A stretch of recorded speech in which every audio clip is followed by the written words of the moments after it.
தேனி மாவட்டத்தையும் இடுக்கி அணையையும் நமது முல்லைப் பெரியார் பென்னிக்குக் அணையையும் சுக்குநூறாக்கிவிடும் என்ற ஆபத்திலிருந்து அதை தடுத்து நிறுத்துவதற்காக நீட்டினோ நடைப்பயணத்திலும் இப்படி 7 நடைப்பயணங்கள் முதலில் 94 7 நடைப்பயணங்களை ஏறத்தாழ 6500 கிலோமீட்டர் நான் தோழர்களோடு நடந்திருக்கிறேன். எந்த இடத்திலும் நான் வாகனத்தில் ஏறி செல்ல மாட்டேன். இரவு எந்த இடத்திலே நிறுத்துகிறோமோ மீண்டும் காலையில் தங்குமிடத்திலிருந்து அதுவரை நடந்து வந்துதான் நான் சென்றிருக்கிறேன். அதில் பங்கேற்கிற இளைஞர்களை, மாணவர்களை, தொண்டர்களை வார்ப்பித்திருக்கிறேன், பக்குவப்படுத்தியிருக்கிறேன். மது போதைக்கு அடிமையாகி விடாமல் அவர்களை தடுத்திருக்கிறேன். பெற்றோர்களுக்கு அவர்கள் மரியாதை கொடுத்து, ஆசிரியர்களுக்கு மரியாதை கொடுத்து அவர்கள் நடந்து கொள்ள வேண்டும் என்பதையெல்லாம் ஒவ்வொரு கட்டத்திலும் சொல்லி அது வெற்றி பெற்றிருக்கிறது. ஆனால் தற்போதைய தமிழ்நாட்டு சூழ்நிலை அபாயகரமாக இருக்கிறது. எதிர்காலத்தை பற்றிய அச்சத்தை தருகிறது. கடைசியாக கோவை மாநகரில் ஒரு இளம் பெண்ணை,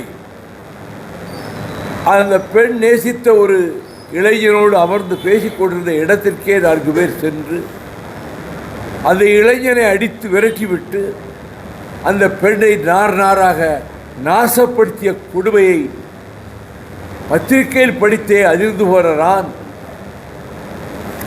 தனியாக வேலைக்கு போய்விட்டு இரவு வேலைகளில் வருகிற பெண்கள் அல்லது உறவினர் வீட்டுக்கு போய்விட்டு வருகிற பெண்களை தனியாக பார்த்தால், அவர்கள் நின்று கொண்டோ நடந்து கொண்டோ செல்வதை பார்த்தால் எனக்கு ஏற்படுகிற கவலையும் பயமும், இந்த நேரத்தில் போதையிலே வருகிற 4 மோட்டார் சைக்கிள்லையோ கார்லையோ உடனே அவர்கள் இறையை கண்ட பருந்து பாய்ந்து தூக்குவதைப் போல அந்த இளம்பெண்ணை தூக்கி சென்று நாசப்படுத்துவது அன்றாட நிகழ்வாகி வருகிறது.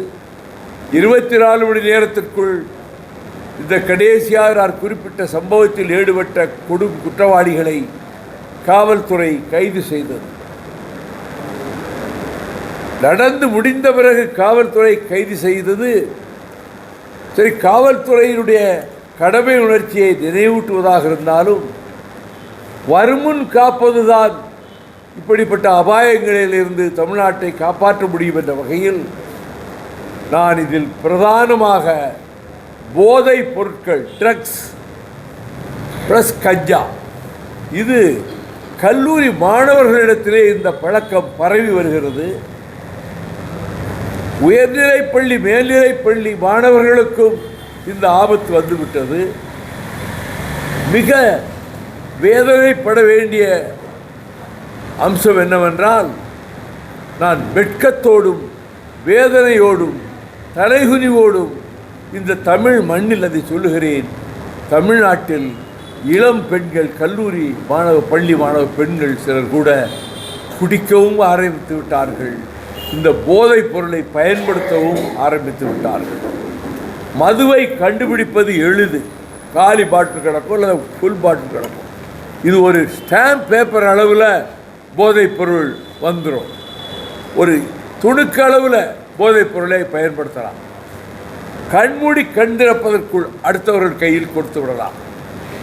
இதை காவல்துறை இரும்பு கரம் கொண்டு ஒடுக்குவதைப் போல பள்ளிக்கூடங்களுக்கு பக்கத்திலே இருக்கக்கூடிய அங்காடிகள், அது சிறிய கடையாக இருந்தாலும் சரி, பெரிய வியாபார நிறுவனமாக இருந்தாலும் சரி, சல்லடை போட்டு சரித்து அங்கு போதைப் பொருளோ கஞ்சாவோ வைத்திருக்கிறாக விற்பதற்கு என்பதை கண்டறிய வேண்டும்.